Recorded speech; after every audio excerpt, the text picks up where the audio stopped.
The American Way of War, Guided Missiles, Misguided Men, and a Republic in Peril.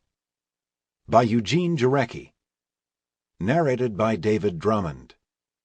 Copyright 2008 by Eugene Jarecki. This unabridged audiobook is published by arrangement with Free Press, a division of Simon & Schuster Incorporated, and was produced in the year 2008 by Tantor Media Incorporated, which holds the copyright thereto. Introduction. Mission Creep. What are we fighting for? Why do we bury our sons and brothers in lonely graves far from home? For bigger and better business? You know the answer. We're fighting for liberty, the most expensive luxury known to man. These rights, these privileges, these traditions are precious enough to fight for, precious enough to die for.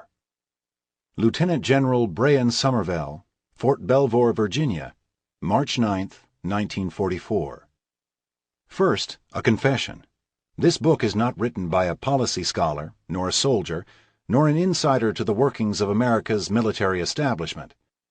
I am first and foremost a filmmaker, whose 2006 documentary, Why We Fight, sought to make sense of America's seemingly inexorable path to the tragic quagmire in Iraq. Though I lost friends in the attacks of 9/11 and thus understood the public outrage they produced, I was distressed to see a national tragedy converted by the White House into the pretext for a preemptive war. Still, following the attacks, and prior to being drowned out by war drums from the White House, there was a period of soul-searching among many people I knew. This spirit was briefly magnified by the mainstream media into the inflammatory query, "Why do they hate us?" A question that exaggerated the issue, equating any effort simply to understand the roots of the crisis with blaming America for the attacks committed against her. "Why do they hate us?" also did more to forge a gulf between them and us than to address the deeper questions on people's minds, questions about the state of the world and America's role in it, such as, how did we get to this point, and where are we going? Before long, as war became inevitable, attention to these questions faded, and public discourse turned predictably partisan.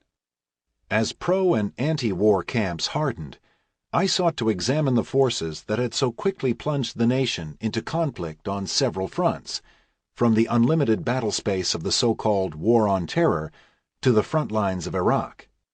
During the earliest days of World War II, the legendary Hollywood director Frank Capra had made his Why We Fight film. Sample complete. Ready to continue?